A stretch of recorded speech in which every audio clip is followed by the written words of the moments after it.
America's closest allies suddenly cozying up with Beijing. First it was Canada, then it was France, now Britain.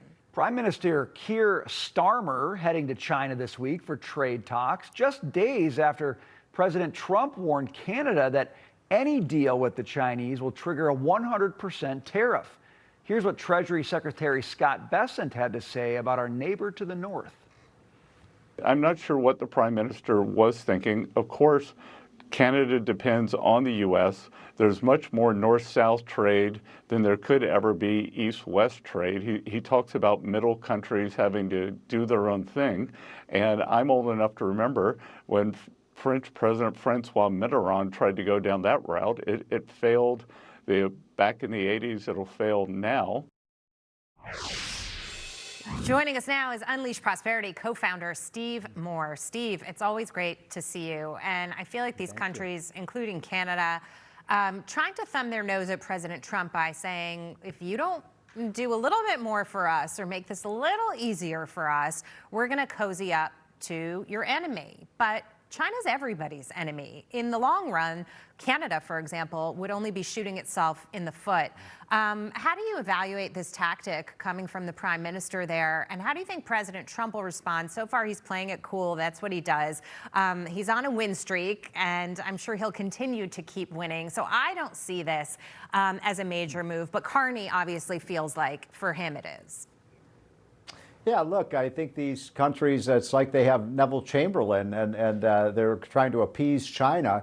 They don't know who their friends are. And this is going to end badly for Canada and the UK, and some of these other European countries are saying, well, if we can't trade with the United States, we're going to turn to China. China is the enemy. Are they that stupid that they don't understand that China is a military and economic threat?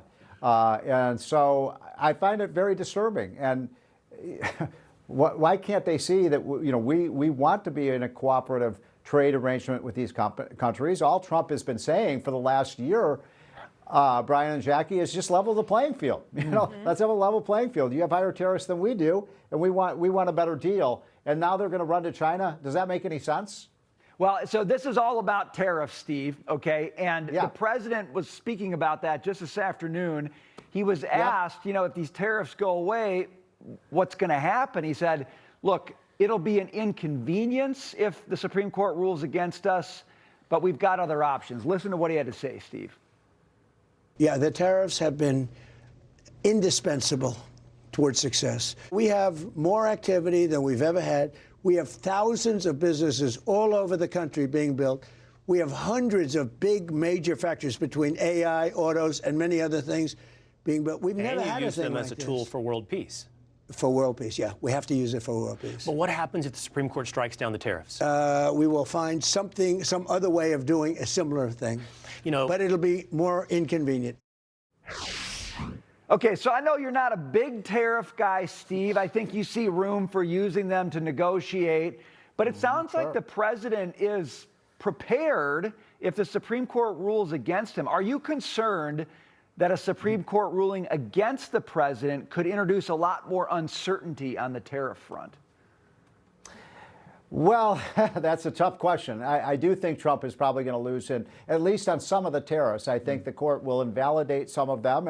And what I'm not sure about, Brian, is what is Plan B, if he loses those tariffs. Because if he loses, then as much as $100 billion will be essentially have to be refunded to the companies that paid those tariffs. So that would put a bit of a dent in the deficit. And what Trump would do as a counter move, I'm not exactly sure. I will say this. I've been increasingly impressed, Brian, with as someone who's not a fan of tariffs, the way he has used them. I mean, the guy is the greatest negotiator I've ever seen in my lifetime. And it is true that he's bringing, he says trillion, 20 trillion, but even if it's 2 trillion, that's a lot of money being invested here in the United States of America.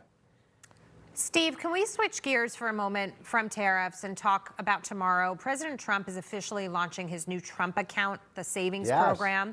And Barb's herself, You know her, rapper Nicki Minaj. She's going to be there Yep. for the rollout. Minaj posting on X, quote, early financial literacy and financial support for our children will give them a major head start in life. In some cases, they will end up teaching their very own parents how to invest and what to invest in.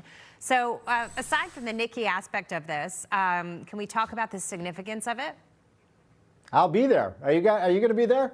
No. Oh, you're going to be there, Steve. You and Nicki Minaj. Finally, the two of you together. I'm going. So I'm excited. I've always loved this idea of these Trump accounts, which is putting money into kids' accounts so that when they reach the age of 18 or 21, they have money that they've built up. And, Albert Einstein said the most powerful force in the universe is compound interest. And the compounding effect of that would give these young people real fun to start their working careers with.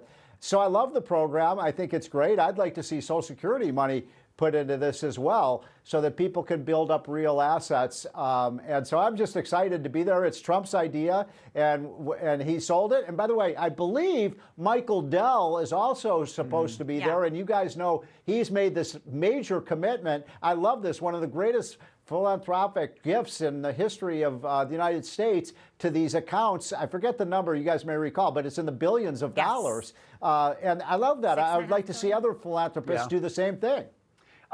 Steve, there are some real fiscal hawks out there who would say, in a situation like ours, with all the deficits and debt, the government doesn't need another thing to spend money on, the $1,000 to go to these accounts. I know you're kind of a fiscal hawk. Is this just a very different circumstance, or are you sympathetic to the view that maybe this isn't the government's role to start these accounts? I want every American to be a shareholder in America.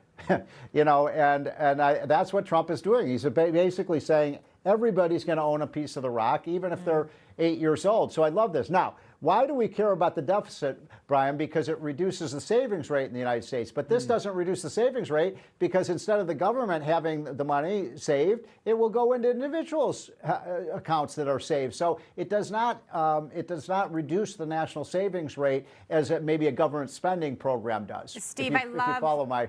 I love your point about everyone having a stake in this. And also, we've got a declining birth rate in this country. So if this incentivizes people in some way, that could be helpul too. Sound the alarm. Yeah, no, look, I think the demographic issue is a very troubling thing. We need to have more children, and maybe this is maybe a little extra incentive to do that because we cannot grow if our kids are not being fruitful and multiplying. Yeah. All right, Steve Moore, Nicki Minaj, together at last. The financial world finally finds its zen. Good to see you, Steve Moore.